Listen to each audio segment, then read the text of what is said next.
This cheater learns that lies and sexual affairs don't look nearly as nice together as pearls.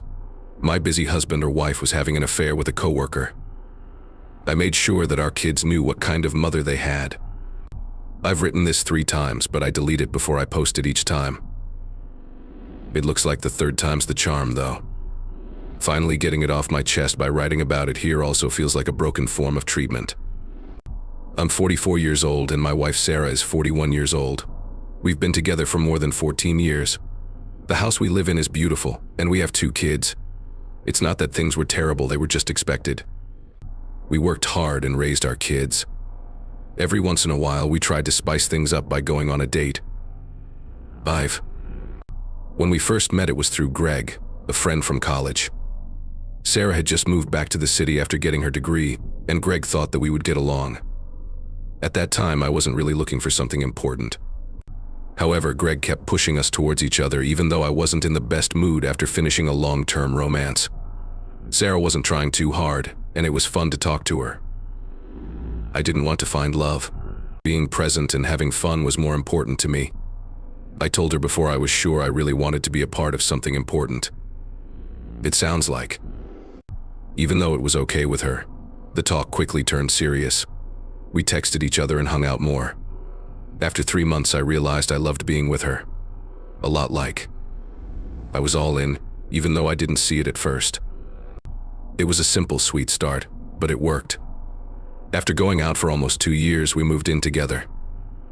I hadn't really thought about getting married, to be honest. For some reason, Sarah brought it up one night while we were watching TV, as we often do. We both thought it made sense. The next thing I knew, we were planning a small wedding for close family and friends. To be honest, we didn't really plan for the kids either. Our first one happened about a year after we got married, but since we were both happy, we chose to go with it. After a few years, the second child was born, and all of a sudden, life got very busy when it comes to working and being a parent.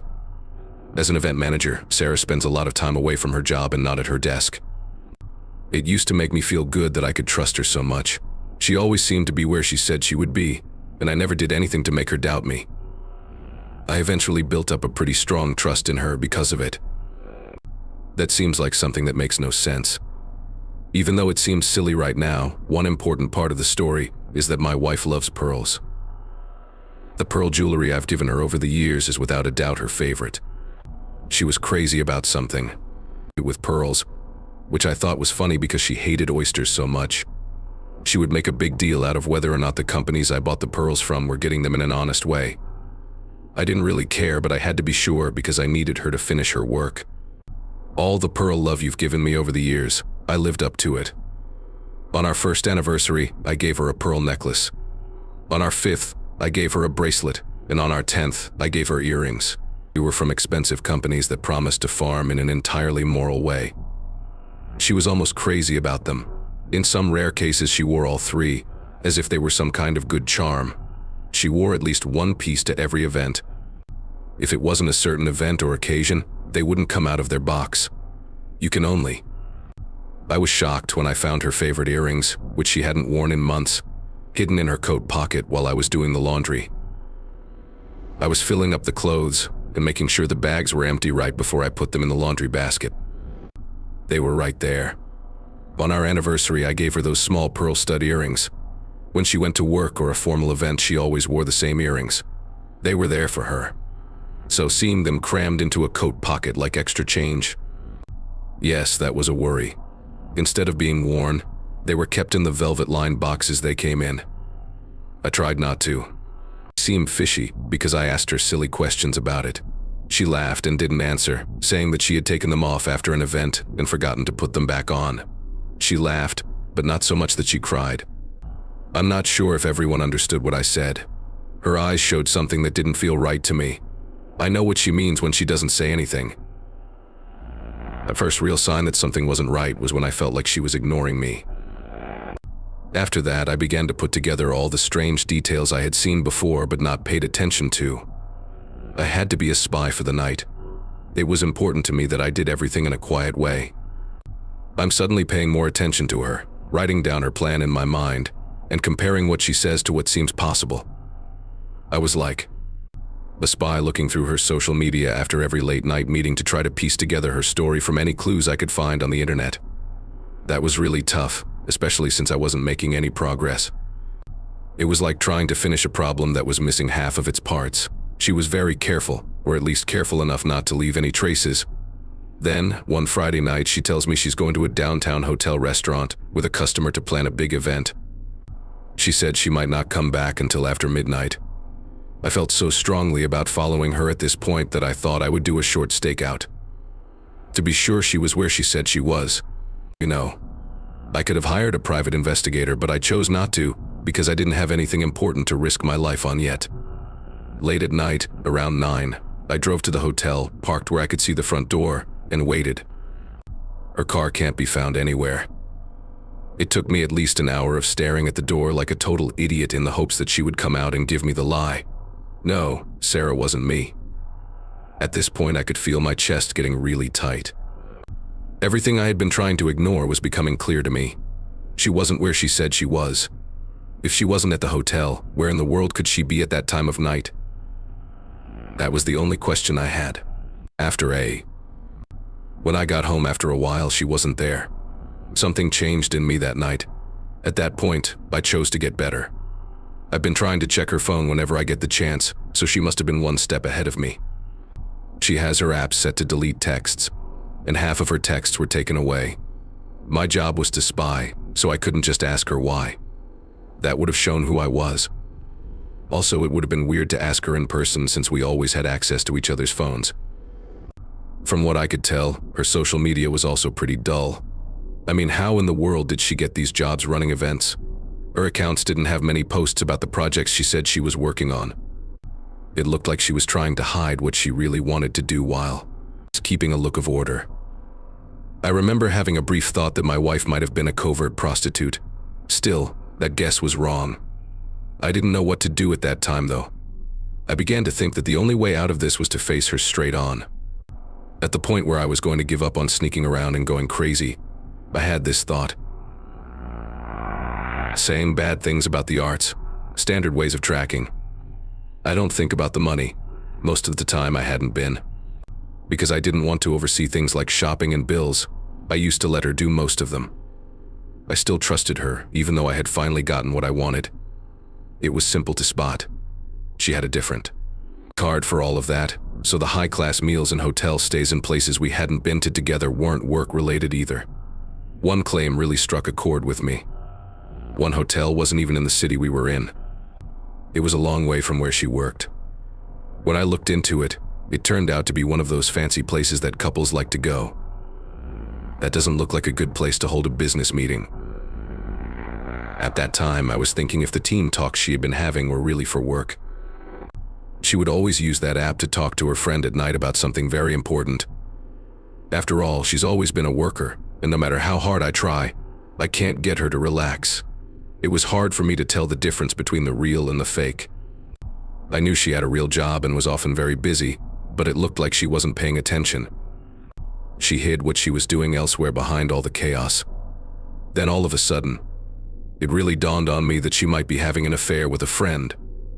For someone who was so busy, it almost had to be. When I had a chance to look at her phone again, I started by opening her work apps, which were not protected in any way. Every day, she opened in Teams more than 100 times. Any kind of lock would have slowed her down. I got the sense from the way she was DMing that person that they were lower on the company ladder than she was. They were having pretty graphic conversations there. One thing that almost caused. I threw away my phone was a long text message thread in which they talked about their dream positions and how they should take those into account in future, with some real work-related conversations thrown in here and there. To be honest, seeing it all hurt like hell, but I was glad I found to it. As it turned out, it was the first and only physical proof I had. I made sure to record the whole thing on camera and save the proof on my own phone. I had to make sure I had all the things I needed. Her attention hasn't been drawn to anything since the screen recording about 3 weeks ago, but my kids have, so it must have hurt me more than I thought. People have asked me how I'm doing, and I have to say I didn't look my best. It's not good for me to eat or sleep, and I look awful. But I can't bring myself to tell them the truth, so I don't know. All I can think about is what to do next. I find it hard to live with a cheating wife, but I know I can't make hasty choices because my kids will see them. I can't stop thinking about my kids and what they might go through if I get divorced from her. It's not just about me, right? They are going to get lost in the middle of this, and I feel like a part of me wants to talk to you about this. But I already know what she's going to say next. I don't know what to do even now. My thoughts have been going in different directions. Should I just leave and see what happens? Works. Whenever I think about our kids, I feel sad. In that way, I feel like I'm failing them because I've always tried to be a great mom. It's not just any flag that I can turn away from. This is the mother of my children and my husband. I've even thought about talking to my brother about it. He might be able to help because he is a lawyer. He might be able to tell me what to do next, but would that mean I have to tell him everything? Or should I just stay? I might as well just do my thing while she does hers. I'm sure I could find someone to mess around with when I want to have fun. I might be able to even things out and have my own affair. I'm not sure. Is that a stupid move? What do you guys think? Am I crazy to want to stay? Sometimes cheating back might make me feel more equal, but I'll always want to go the extra mile to make sure she gets what she's owed. If I'm going to sleep around, I'd rather do it as a single person. Also, when I have my own flings, I can get pretty dirty. I don't need any debt right now. Yes, I think I will eventually tell my brother about this because I need someone close to talk to. I can see why you might want to stay up, especially It can be hard to stay in a place where so many people are hurt, not just for you but also for the kids. Kids can see things more clearly than we think. Changes. It feels like the last few months flew by. Many of your answers and those from my brother have been very helpful. I don't know how I've made it this long without going completely crazy. When I first told my legal brother about everything, he didn't hold back. Not only would staying in this marriage hurt me and the kids more than ending it would, he told me straight out.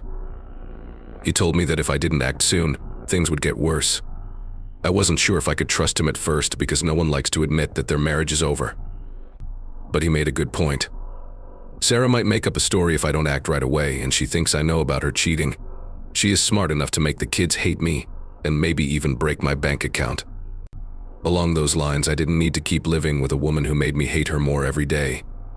Soon after that talk with him, I started the process of getting a divorce. I knew I had to stand up for myself and the kids, but I didn't want a long court battle. I could not let her change the course of the story. It was already a painful process. I told my brother about it. He agreed with my wish for things to move quickly. There was no reason for this to keep going on. Still, I saw that I had to play was really cool, especially when kids were involved. I decided to play back only the parts of the screen recording that showed my wife was cheating on me. I left out any sexual content, like the direct messages that said I love you, I miss you, and when are we going to see again. They knew what was going on because they were old enough. I know that many of you would say I should tell my kids the truth instead of trying to protect how they see their mother. But she can go to hell. It's better for kids to get a sense of her personality early on. I wasn't just acting like a nice person anymore. Father who was lied to.